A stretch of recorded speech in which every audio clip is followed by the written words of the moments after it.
my Instagram and stuff, and y'all can follow me on Instagram at RockyLOV. And I'll be singing my debut single, I Love You Time, which is on all streaming platforms, and it's ILY//time. So yeah, tune in. That would be great.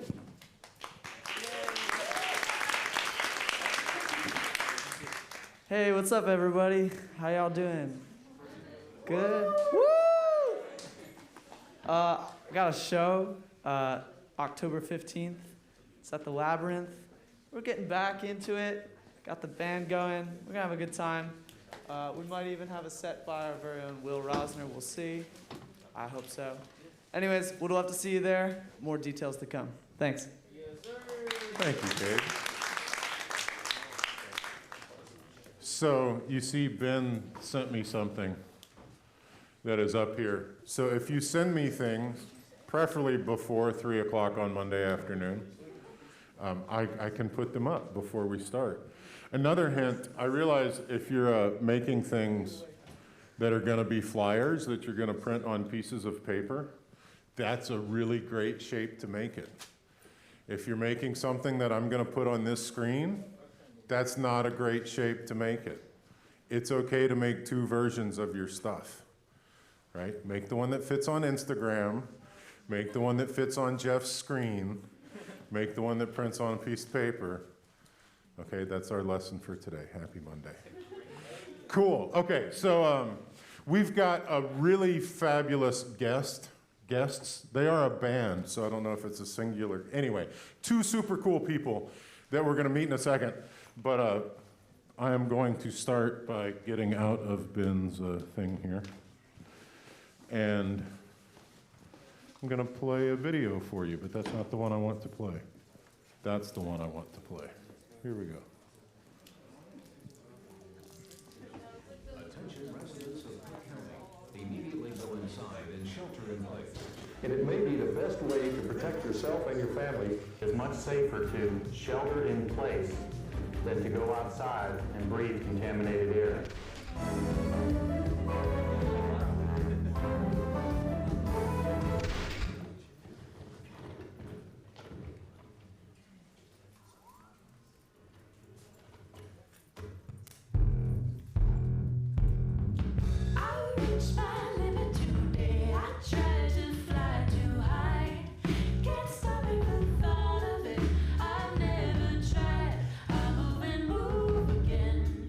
You went too slow, you moved a mile.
Please welcome Ohmme, Macy Stewart, and Seema Cunningham. Please join us. So they're from Chicago. They're on tour right now. They're actually playing at Gasa Gasa tonight. With, who else is on the bill? We're playing with another band. We're on tour with a band called Deeper, also from Chicago. So it's a co-headlining tour. And then Cash Advance, which is, I think, a local New Orleans band, is going to be opening up. So, yeah, you should all come out. It's going to be a really fun show at Gasa Gasa tonight. It starts at 8. The return of reality, Loyola students hanging out at Gasa Gasa. Cool. So, how did y'all become a band? How long have you been doing this? So we've been playing music our whole lives and playing music together for probably maybe 8 years now. About 8 so. years, yeah. We both went to the same high school, and I was in bands with her brother. And we started singing backup with people when she moved back to Chicago from college. And then we just kind of were hanging around the same venues and stuff in Chicago, and we just decided that we needed to work together because our mutual admiration was very great. So, had y'all done a bunch of sort of background singer team stuff before the band was born? Yeah, we had done a lot of session work. We'd done some singing with Drop some names. Tell them the cool people. We sang backup for Chance the Rapper, and we sang backup for Jeff Tweedy from Wilco, and we sang on a lot of different records, some pop records, some hip hop records, some country records. Also in each other's bands. Also, Seema has a really great solo project as well, and I was singing backup for her solo project, and I had another band with her brother, and she would come sing with us sometimes too. And, Drop the names. What were the names of the bands? I was in a band called Kids These Days, and the band that I was in that Seema sang with was called Marrow, and Seema's is Seema Cunningham. Yeah, and The only person in Chicago to have a band that's actually just her name. Yeah. Every other Chicago band has a name. Incredible. Yeah. So we were singing together a lot. We kind of noticed we realized that we had a really innate. I grew up singing in choirs my whole childhood, and so we both had a deep sense of how to sing in harmony with each other, and at the same time, we both were very had a lot of music training in our lives, classical and jazz, and had been playing in bands. But we were both really excited about kind of getting into noisier, experimental, and improvised music at the same time. We both kind of... Which explains how That's how we know Jeff. Yeah, how we know Jeff through, all the weirdo music we've done together. But yeah, we both started really wanting to experiment with the electric guitar and be playing learn how to wield the guitar in non-traditional ways. And start from a place where we didn't have maybe the technical training on an instrument, and kind of trying to figure it out ourselves rather than... Right. The fascinating thing to me about this band is you both play guitar and sing, but neither of you were trained as guitar players, right? You're pianists and you play violin. Yeah, and we'd both played some guitar, Seema more than me, before we started the band, just for songwriting purposes, and Seema played it in her band too. But yeah, we were both classically trained in the piano. Seema was classically trained in voice, I in violin. But yeah, we picked up the guitar because we wanted to shed that. So let's pick an instrument we don't play and make a rock band. I love it. That's great. So I have to say, the first time I met y'all was the first Alan Toussaint tribute show we did in Chicago. Yeah. Oh, that's awesome. I mean, or maybe the first time we worked together. It's possible that we'd met before. So a friend of mine wanted to do, years ago, this was right after Alan Toussaint passed away, wanted to do a concert of his music as a fundraiser for a New Orleans charity. I think that one we ended up raising money for Orleans Public Defenders or something like that. Anyway, so he called me to come up and be the New Orleans credibility and bring horn charts. And he told me all the people who were going to be on it. We got there and there were all these singers. And like, I don't know how much Alan Toussaint music have you listened to, but the background vocals are a big part of that music. And so we show up and we're rehearsing, and I forget who was the guy who sang lead on a few tunes, not Liam, the other. Ben? Was it Ben Lamargay? Yeah, no. It was the tall, skinny white dude who only did that first concert. Oh, Steve Dawson? It was Steve Dawson. Sorry, Steve. I didn't mean to just call you tall, skinny white dude. So this guy Steve Dawson was singing lead, and there was some questions about the background vocals and the arrangement and the horn parts and whatever. And I remember at one point, Seema looks at me. She goes, "Hold on a second." And like she and Macy did this weird like look at each other for 2 seconds, and then they sang the part.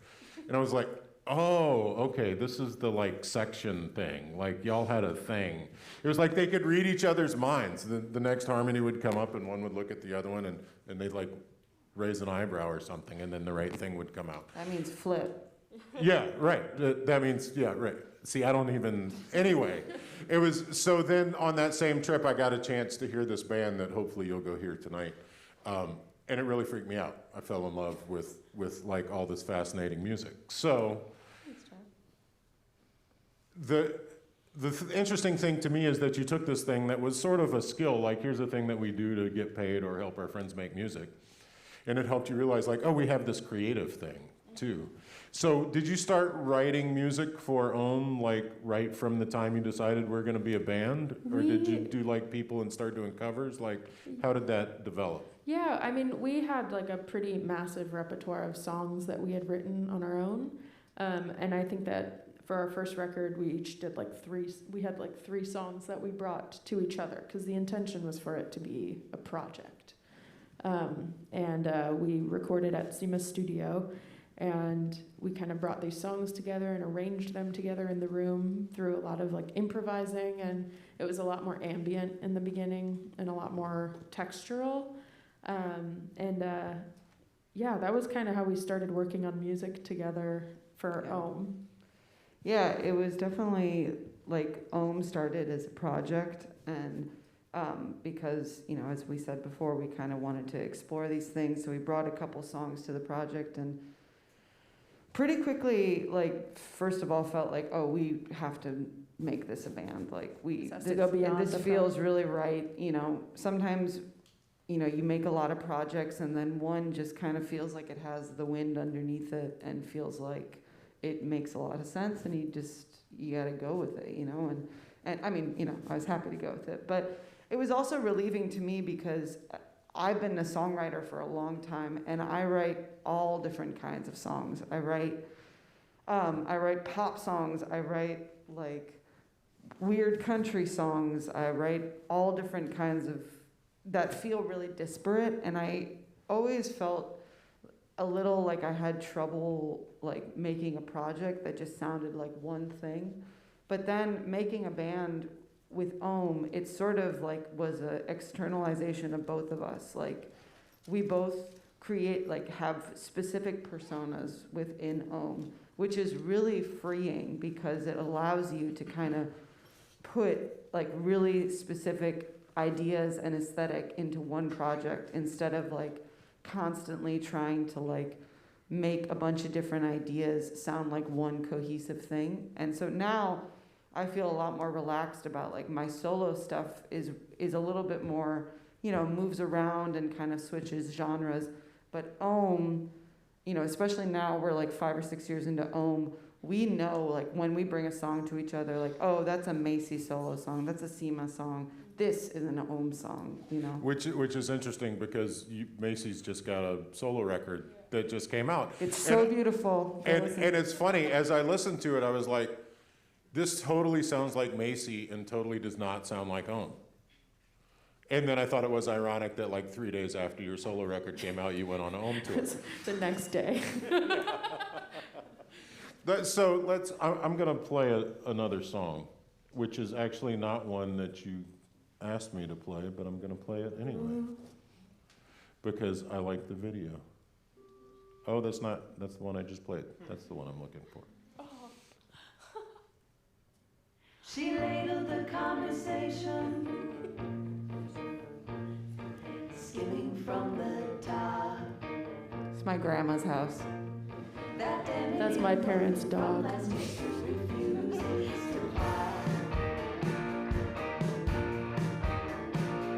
They asked her what the plan was. It's really simple now. She's hungry to distraction. It's better hanging high.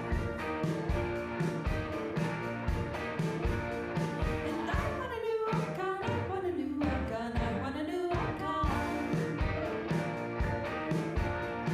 I want a new icon. I want a new icon. I want a new icon. She rounded out her edges too soft and diffuse. That 10 million moon from last year still hasn't found a better use. The second toe went numb. She kicked the grizzly slush. She's tallying the list of terrible things she doesn't need to buy until you die. Buy until you die. Buy until you die. Buy until you die. Buy until you die. Buy until you die. And I want a new icon. I want a new icon. I want a new icon. I want a new icon. I want a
new icon. I want a new icon.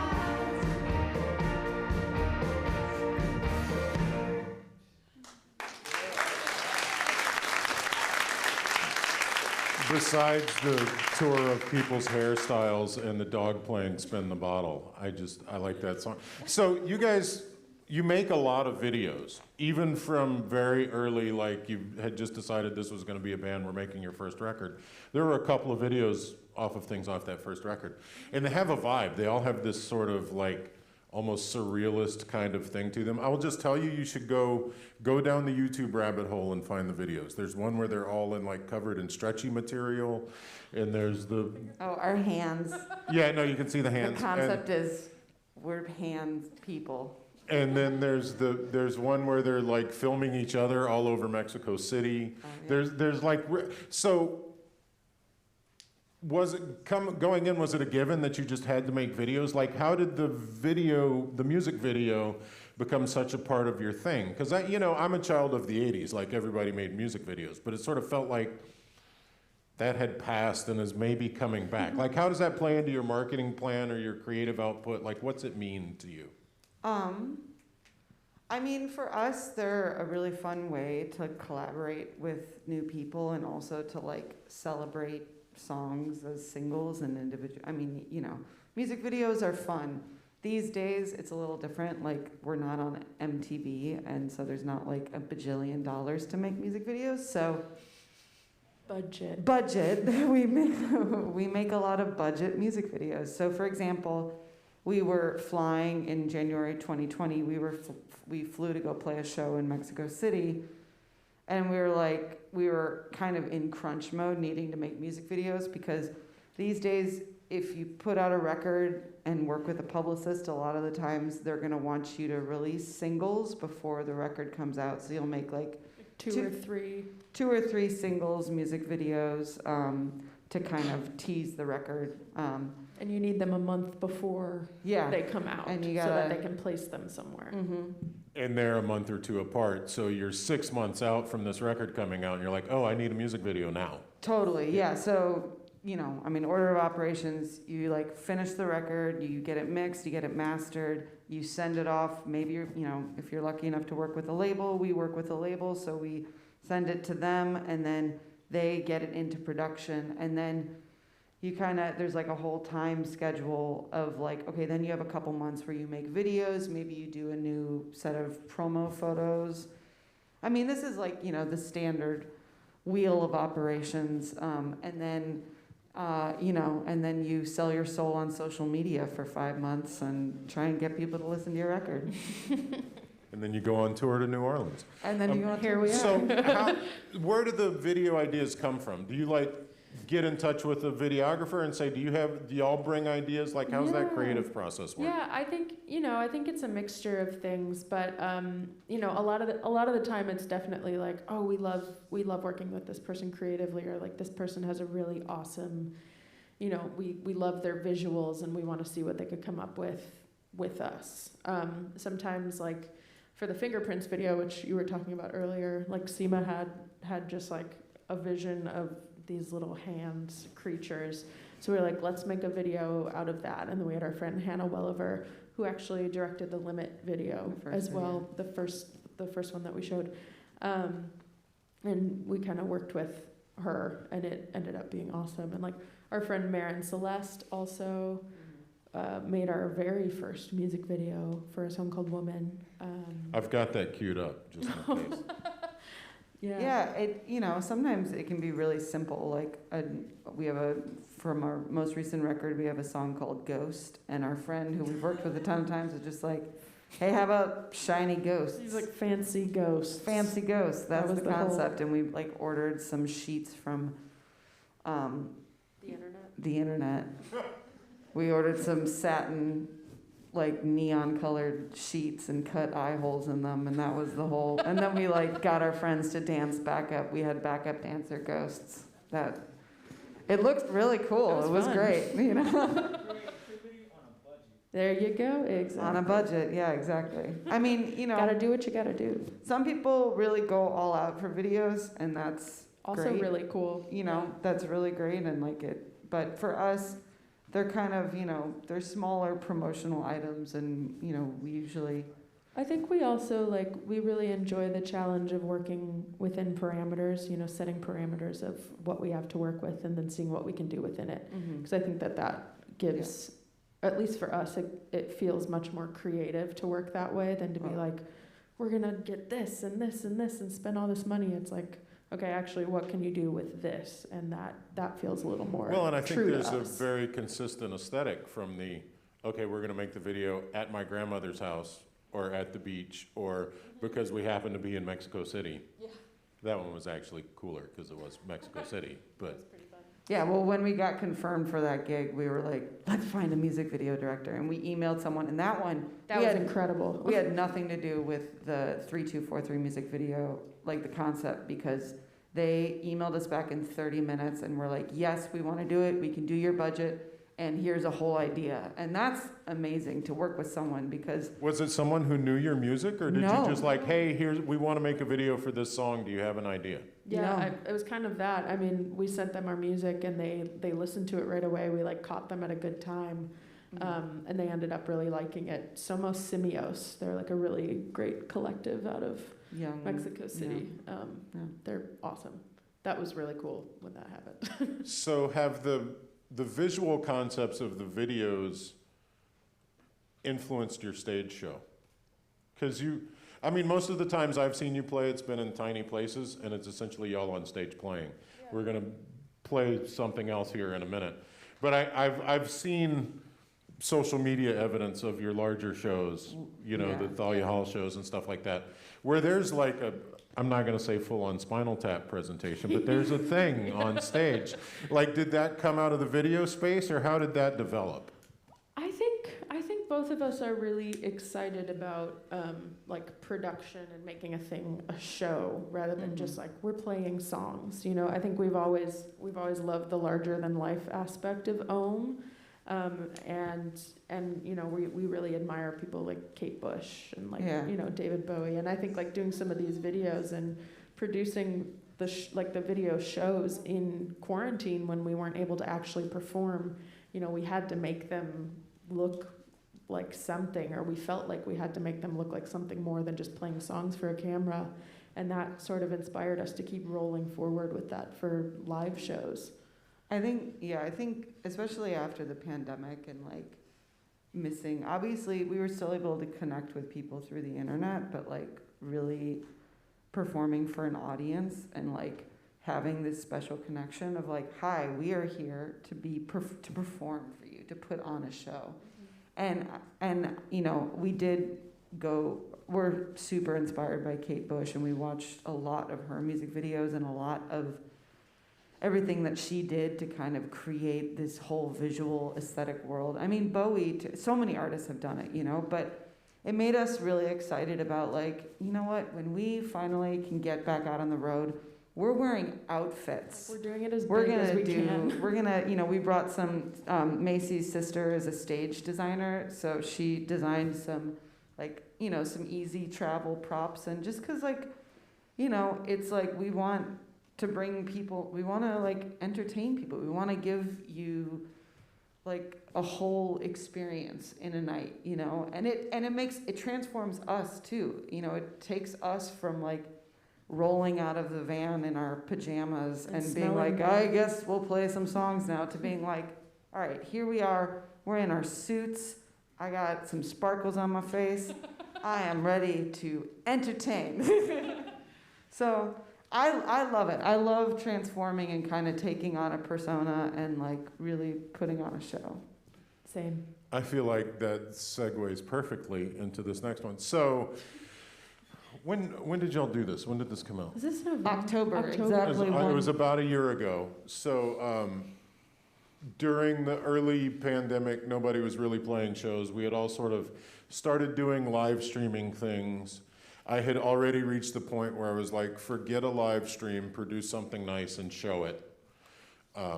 And our mutual friend, Mike Reed, who runs Constellation in Chicago, had started doing some shows. So I remember being at my house and being like, oh, the Ohmme show's coming on. I'm gonna watch this. And it was funny because at the beginning even, there was like a period of time of the thing being up saying the show will begin momentarily, you know? And I was like, oh great, they're like setting up, they're getting ready to go. But it was this awkward thing of like, you'll see Seema talking to the non-existent audience. They were like in the venue shooting this thing. And I don't know if we'll get through the whole song, but I'm gonna. Yeah, I got it. It's the second one. This is a new song.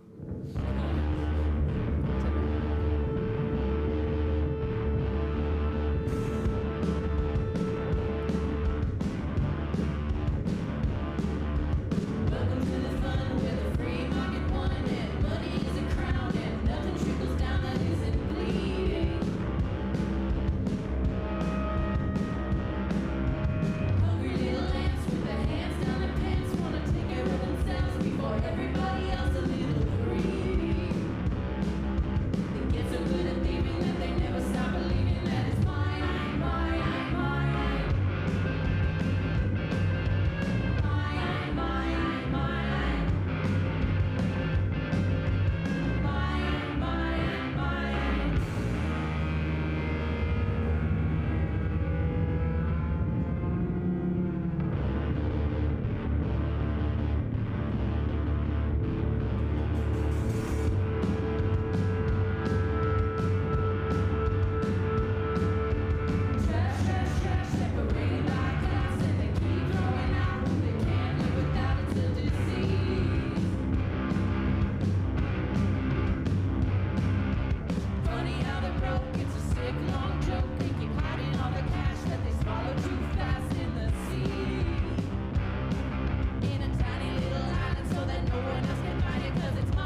had to get a little rock and roll into it too, you know.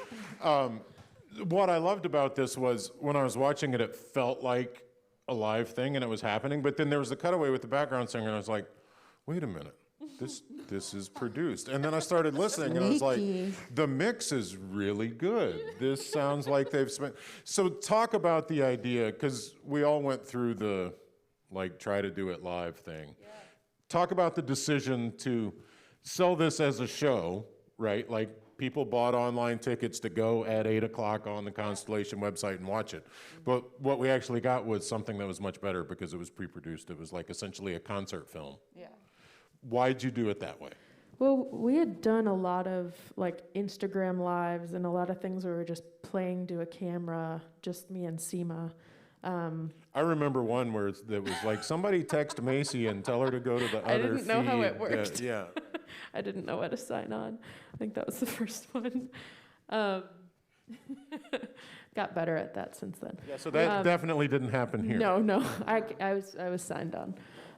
But yeah, we had done a lot of performances just like playing in front of the camera, and that's fine, and it was fun. But you know, we were just like, it doesn't feel right. You don't have the feedback, and it's like, how could we feel creatively fulfilled while doing this kind of thing? And Constellation seemed like a really incredible outlet for it. And then Seema's friends, Jake and Lauren, were in town, who are incredible directors. Jake's a really amazing. He works a lot with like dancers and does and like all kinds of artists, and just has a really great feeling for like live movement with a camera. And so we thought it'd be really great to have him kind of handheld so that it could give that feeling of like you're at the front row of a show and you're kind of like getting played down on, you know, like, which is, I think something I was missing, you know, that feeling of like, you know, being right there with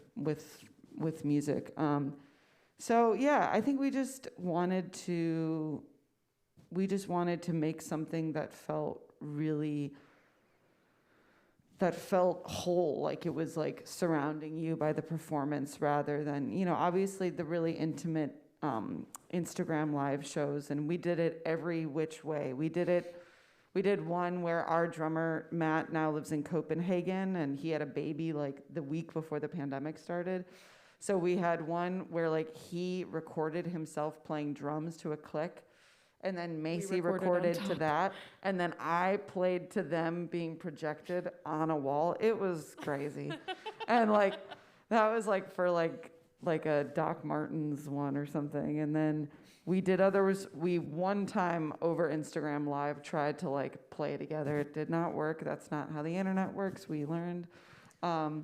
You know, so we just had tried it so many different ways and felt like, you know what, also we had put a record out June 5th, 2020, and like didn't really get to do a record release show, didn't get to like put on a big, hey, here's this music now that we're going to play live. And that so we spent like 2 years of our life working on. Yeah, and so we wanted to make something really special. And this, I mean, I'm so happy we have this and that we got to work with really cool people and bring in like extra singers. And it was intense because it was definitely during a big wave of COVID. And so you know, a lot of testing and a lot of feeling nervous. And at this point, we didn't know if it was going to be another year or 2 years before we were ever going to be able to like play live again. I mean, now that I say this as we're all sitting in a room, you know, with, you know, where we are with COVID, but now we can at least see light at the end of the tunnel. Shows are happening again. But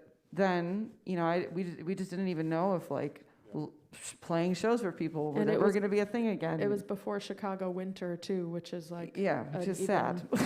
More special kind of isolation. Sad time. So, so making something like this felt like totally like we needed it. You know, we had to make it. We had to make something that felt close to, you know, being in a room with people. So Cool. I think we should see if there are things that y'all would like to know. Can we get like a little light out there? Oh. Okay, that was a lot of light. but we'll deal. Anybody have questions? I can keep going, but y'all are more interesting. Is that Lila? Yeah. Hi.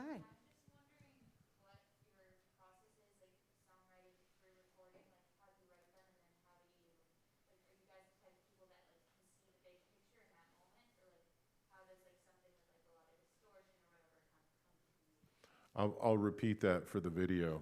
The question is about writing process, that like where do the finer details come in? Maybe I'm paraphrasing. That's not exactly what she said. Yeah. Like on this most recent record, we had, I would say like half of the songs were pretty thoroughly written when we recorded the basic tracks. I mean, a lot of the times it will start with like us playing for each other and then playing the songs together. We bring them together maybe like half baked, like 50% written, and then kind of work on them together, and then, you know, maybe bring in a drummer or someone. You know, we work with a couple in that video. If you guys have ever listened to Namdi, that was Namdi on the drums. He's an amazing Incredible. musician and rapper and drummer And guitar player and bassist and everything. And then, you know, in the recording process is usually where we end up working on like guitar tones. Like we're like, all right, let's get some distortion in here. That's like, that's where we like build the sound of. Yeah, and then also beyond that, you know, we have the recorded versions of our songs, but then once we start getting on the road and playing them live, I mean, it's even happening now that we've been out on the road for a little over a week. You know, they kind of develop into something even different than that's on the record. I think it's something that's constantly evolving little by little, but yeah, it's definitely in, you know, little incremental processes like that. And we definitely work together a lot on many of those things, but sometimes songs like come, like when you write them, like that's when the song is fully formed. Like it just comes all the way out. And like even trying to go back and like tinker with things doesn't work, because you sort of like, you know, songs are like inspired moments. And if you try and like match the aesthetic of one, like a second verse to the first verse when you're like not in that headspace, sometimes it sounds really forced. So like, I've written songs and then like, I'm like, nope, there's no second verse. I'm just going to sing this first verse again, actually, is what's going to happen, you know, we're just because gonna bring like, that back. because, you know, lyrics are, it's hard to like, if you catch a thread with a song, stick with it. Like, don't leave the room if you can. You can't, like, we had songs that were unfinished and then we would bring them together. That was, it was an awesome thing, but it's so hard. It's so hard for us to be sitting there and be like, I don't know, what rhyme, like, because I just think if you get a song inspiration, see it through, because that's going to be where you like have the most genuine clarity on the idea. Do things get recorded first, or do you have things that you've performed for a while and then recorded? Both, yeah, definitely both. Yeah.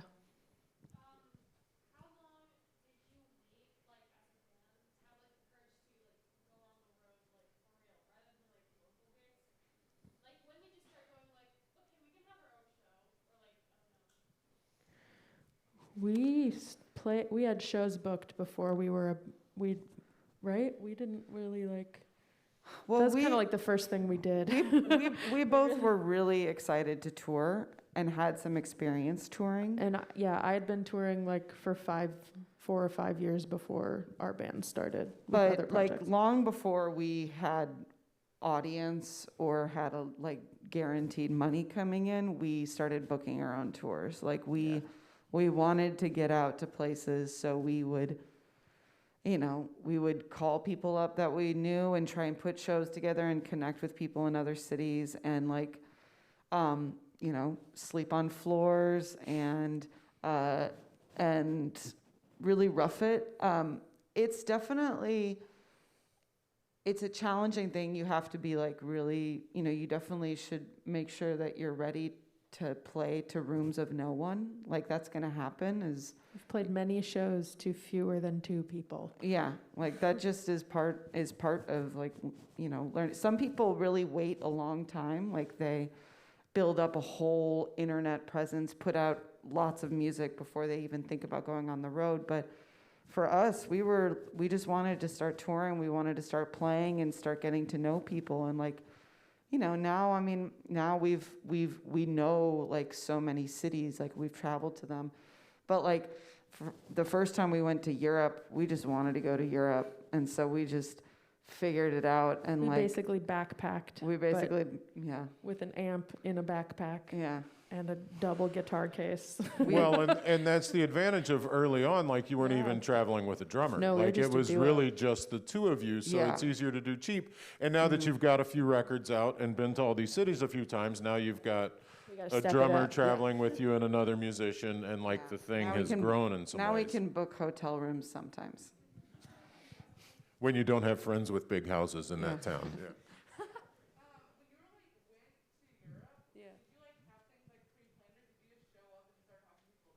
No, we definitely emailed ahead. SEMA emailed ahead. Yeah. We definitely emailed ahead in Europe, and that's where like having music videos and having like some experience of, or having some live shows, and basically we just figured out like, okay, the cheapest way to get to Europe, try and like connect with people so that we can borrow gear in different places. We were taking like buses and trains everywhere. We were carrying our gear. We would put all of our, usually we travel with like a pedal board, but when I we have go a when we trench go to coat. Europe, we still actually do this, which is that we pull our pedal boards apart and we put our pedals in our coat pockets and walk on the plane like that. Because those cheap Europe. The I key- love the the key looks is you trench. get from TSA walking through with the trench what coat is full this? of guitar Yeah. pedals. Yeah, they're not so into, and like the guitars too. They're like, who are you and why are you coming to our country? This is just a For rock and roll. So, but yeah, no, we emailed ahead and we didn't make any money, but I think we didn't lose any money on that which tour, is which is pretty rare. winning. It's called winning. Yes, the break-even tour is definitely a win. DJ. So, like, what's your strategy behind being able to email people that, like, aren't connected to you, like, across the country? Or even if it's just, like, in America, like, what's your strategy to picking out venues and kind of going through that process? For the video, the question was strategy on cold calling people, finding venues, stuff like that. That's a really good question.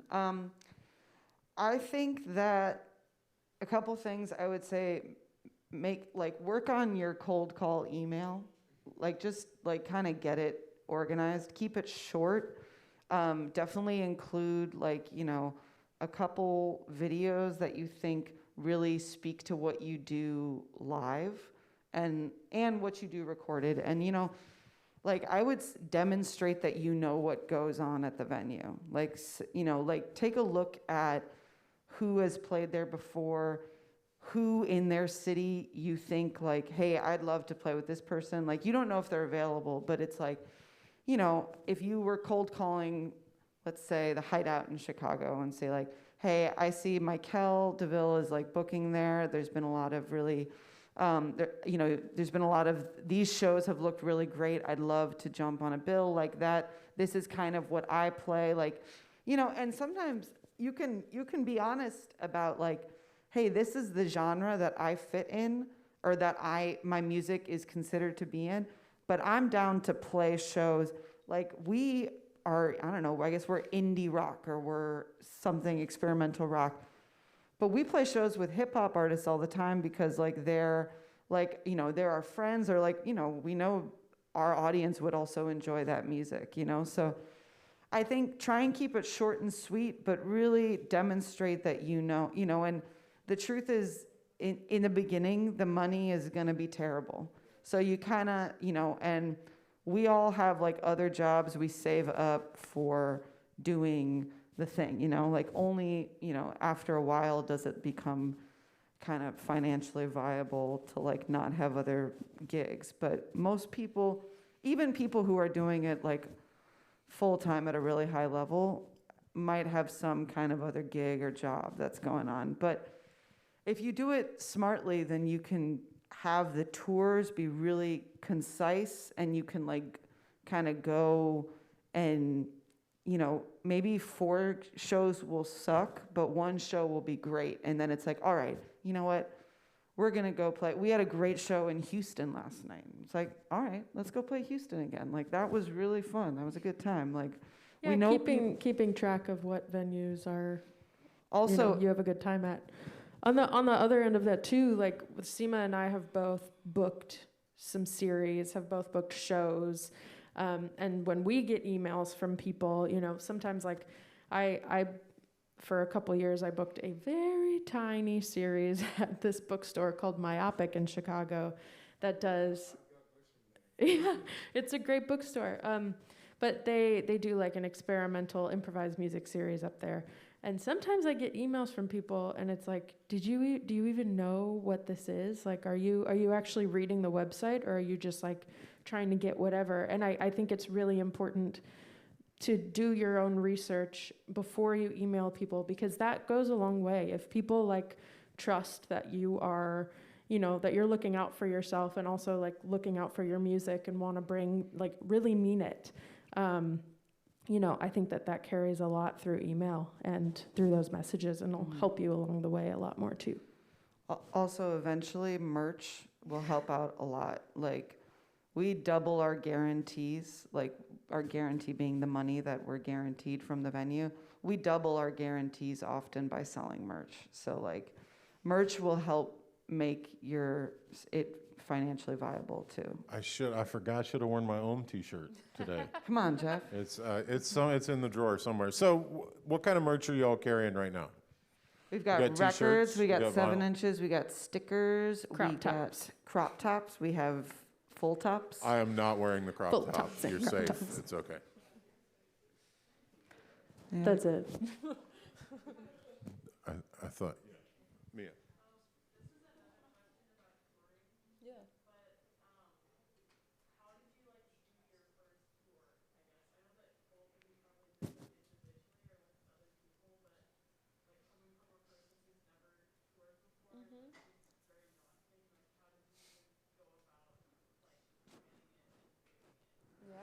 How'd you do your first tour, was the question. Well, you need a vehicle, Yes.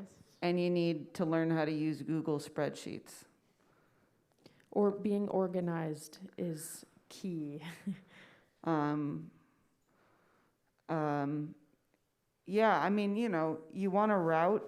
I would say, like, start your first tour in like A this circle around your circle center. around your town where you have like the best draw. You know, like, start if you're living in New Orleans, go to Houston, You go could play to in Lafayette. Jackson, or we had a We've I really was played in going to say, Lafayette. my first tour was 1 gig in Lafayette. Yeah. Yeah, was I had the- my 21st birthday We on played a tour sh- in we Lafayette. played a show at the Nice, well done. We played a show at the Blue Moon Saloon in Lafayette.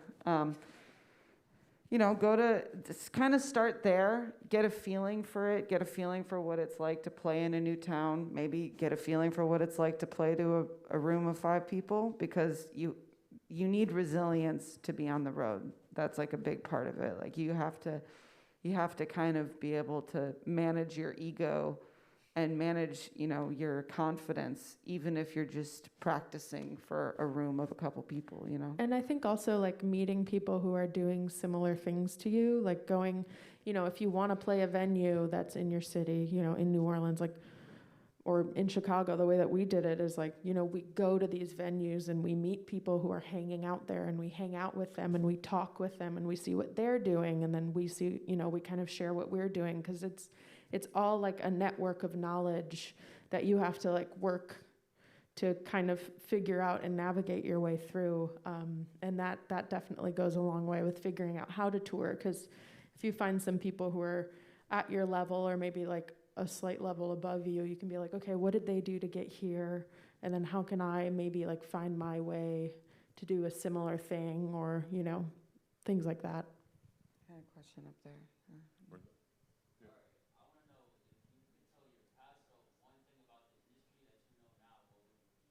Oh, that's a great question. my If you God. could tell your past self one thing that you know now. Oh, see, I was going to leave it open. Well, I thought it might be more interesting Well, if we included that person you met in Des Moines or whatever, you know. I would. that's a really good question. Kind of a stumper. I think that like having confidence in what you're doing from like the get-go is really important. And like, you know, part of what made our band what it is the fact that we were throwing ourselves into something that we weren't necessarily really expert at, but we knew that we had some things really good and we could fill in the rest of it. And I think that it's like important to, you know, this sounds so cheesy. It's important to believe in yourself, though. It really is. Like, you But have it's to. true, yeah. You know, because you are conveying, if like you're performing for yourself, like what I was just saying about playing shows to no one. We've played, you know, I remember we had a really terrible show in Olympia, Washington.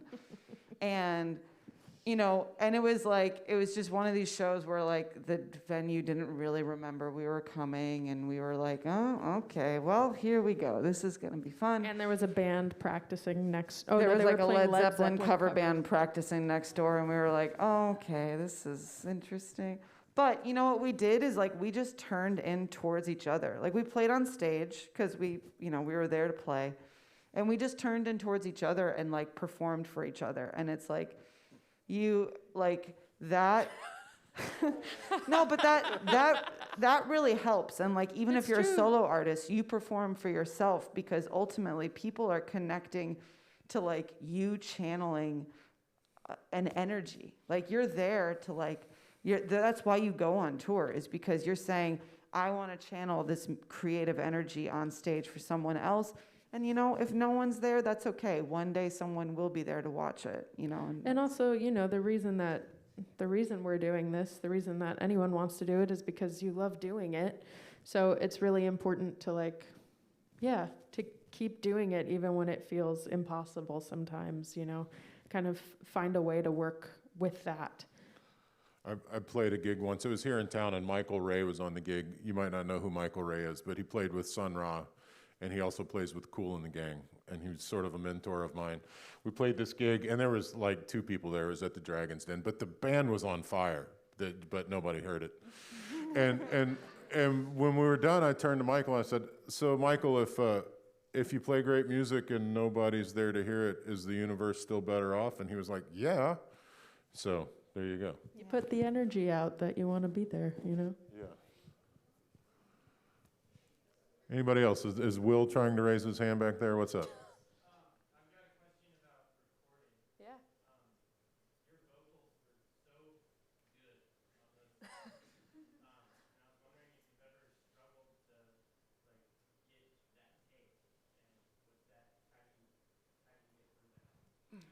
Yeah, I think, you know, we try to not overthink it, because I think a lot of the time overthinking a take is the death of the energy of the take. And we definitely, you know, with a lot of our songs, we've sung them together at least a few times before actually getting up to the microphone. But I think, you know, when we are struggling with takes, it's nice to have, sometimes we'll do them separately from each other. We won't always sing at the same time. So it's nice to have the other person on the other side, like coaching you through, you know, having someone who can kind of help you with those little things, or just encourage you. Drinking lots of water for a couple days before you sing, not just on the day, because you need to be well hydrated to get good vocal takes. Being fully hydrated, like really like days of hydration before you're really planning to do vocals, and then like drinking tea. And then performance-wise, you know, it's always tricky, because sometimes the first one is just the best, because you're all the way in it and you're just not overthinking it.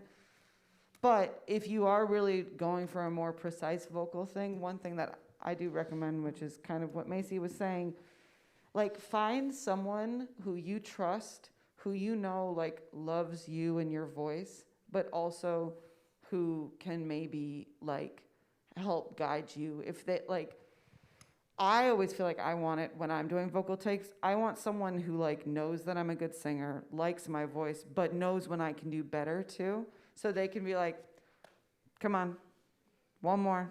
You got it. You can do better. I know it. You were flat. Let's keep going, you know. And sometimes it doesn't happen. Honestly, vocals, like all the other instruments, it's kind of, you get it when you get it. But vocals, There's a limit. you might go into a studio and it's like, oh, no, we're not doing vocals today, actually. Like, it's not happening today. Yeah, it's not a vocal day. My wife has a thing about it's a shopping day or a buying day. Sometimes she's like, there was nothing to buy. And then sometimes there's stuff to buy. Same thing with vocals. The idea of having another set of ears, I think, is really important. I've had records that I've produced and played on, and on the day that we track, I have, like Seema mentioned, someone that I trust come in and listen, because I can't think about, is this the right take while I'm performing the take, right? So it's nice if y'all are doing things separately, you sort of have each other Yeah, to definitely. trust in that way. But it's very hard to, like, make the music and judge the music at the same time. That's why God invented record producers, right? We'll go here, then there. When did you know you needed a manager? Oh, well, when did you know versus when did you decide to get one? Yeah. Yeah. I think it really depends on what kind of artist you are. If you're a super go-getter and super organized and kind of have a lot of, like, the ambition and the ideas in yourself on how you want to advance your career, and I mean, most artists, I think, do have some of that, right? Like, and you should probably do that for a while. Like, you should know what your own ambition, what your own goals are, what kind of artist you want to, like, be. I mean, managers are great for a lot of things, and especially, like, if you're Well, there's many different types of managers too. There's not, you Yeah. know, there's an overall manager of your, you know, you have like the manager of your band. Yeah. If you're a bigger band, a lot of people have day-to-day managers, which handle the day. And then they also have tour managers, which are people who are on tour with them and handle talking to venues and everything. So there's a lot of different layers of management within the overall arch of managing. A lot of management and a lot of producing, actually, is decision making. Is like, are you good at how good are you at making decisions rapidly? How good are you deciding, like, does this make sense for me? Does this not make sense for me? And a lot of people want help with decision making because it's exhausting. Like, you know, we make like 20 decisions every day for our band. We decide, okay, we're gonna get that kind of t-shirt. We're gonna do this interview then. We're gonna sleep here. We're gonna make an EP in 6 months, and we're gonna make a record, and we have to book our flights and all of that. And like, when you have a lot of decisions to make, and some of it, and you don't know what the right ones are, that may be when it's time to like get someone who can help you figure out all of those pieces that can keep the wheels turning, keep the train moving forward, so that you have more time to like just make the music, you know. But if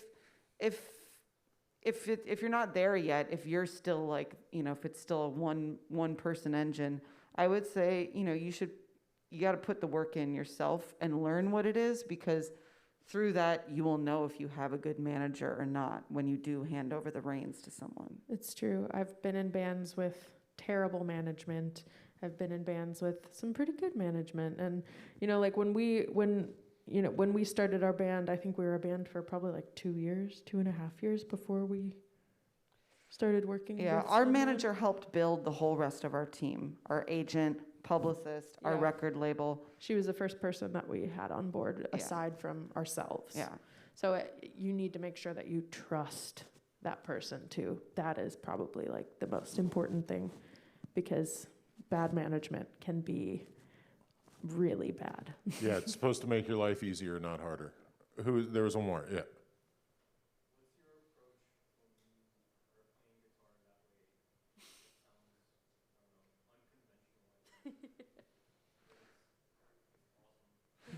Guitar nerd question. I want to tell a story before you answer that. One of the things I love about watching the progression of this band was on the first record, there is a guest guitar solo by Jeff Parker. And now on this last record, there are like totally shredding guitar solos by each of you.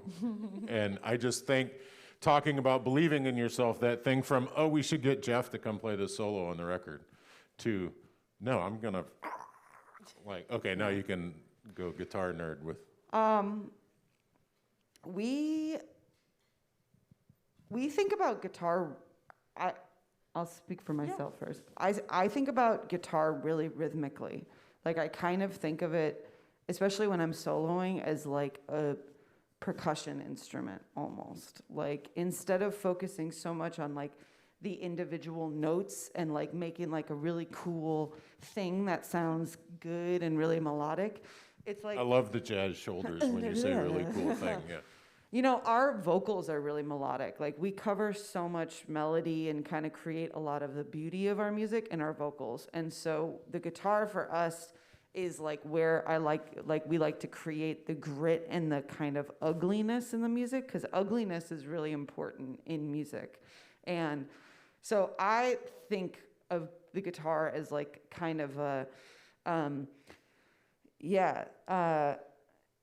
it's commitment, rhythm. These are all things that I like think about. Like, if I'm getting into a note, rather than if it's a wrong note, like rather than running away from the wrong note, sit with the wrong note and fight with the wrong note and like wrestle with it and like kind of have it out. And you know, so much of guitar, you know, at least for us, like it's more about like being able to look at it as like a noise instrument. Obviously now we play it like pretty, you know, there are parts that are very like standard rock and roll. We're playing chords, we're playing, you know, all of that. But both of us love to bend out into these moments where it's like not a guitar, it doesn't sound like a guitar at all. It sounds like a weird, you know, box of thunder, you know, and I like that. A box of thunder. That is my guitar. That's the next record, is Box of Thunder. Box of Thunder.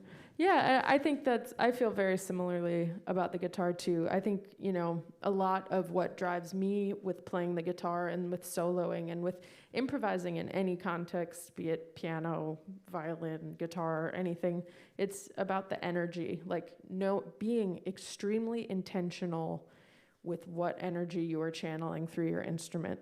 I think that is that's what shapes my playing a lot of the time, is trying to know what does a song need at this point? Does it need something that's going to be, you know, sound a little kinder, that's going to sound more floaty? Does it need something that's like really nasty and horrible? Does it need like, you know, things like that? And I think that's a really helpful thing to think about, because music is not just about the notes that you're playing.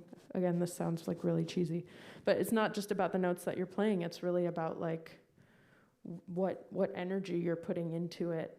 Notes are important too, but not always. I mean, there are so many things, if you're listening to anything around you, like you can get information from any sound. And I think it's important to like think about that in the context of playing music and creating as well. You have successfully asked interesting questions until we've run out of time. I will tell you before you dash for the doors, I'm going to play one more video as you leave. It's the super old school, very first one, because I like it. Please thank Seema and Macy. If you'd like to come ask questions, they'll be here for a second. Thank you very much. Happy Monday. Hey, come to the show tonight at That's Gasa right. Gasa. It's going to be really fun. We really would appreciate having some of you folks out there. So I think it's $10 or $12. sounds right. And yeah, come on out. I'll call you on the telephone and tell you that I'm I'm finding ways to occupy my brain. I'm sane, but you're not here.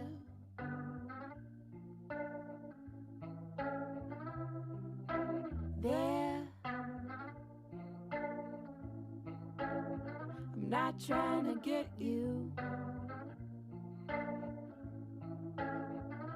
but all I got is some direction stemming from the truth. I moved, but you're everywhere.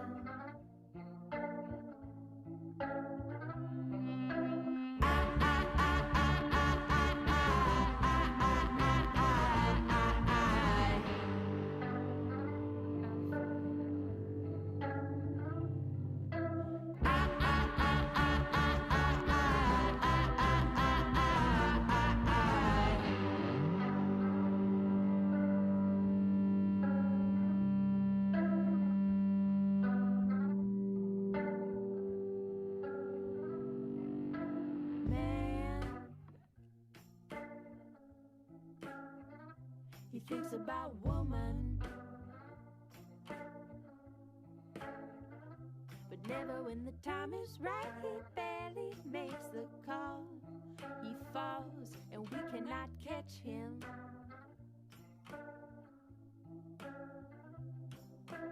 Woman, out there on her own dime. And none of them are ready to be swept up in this wave. The gaze of not knowing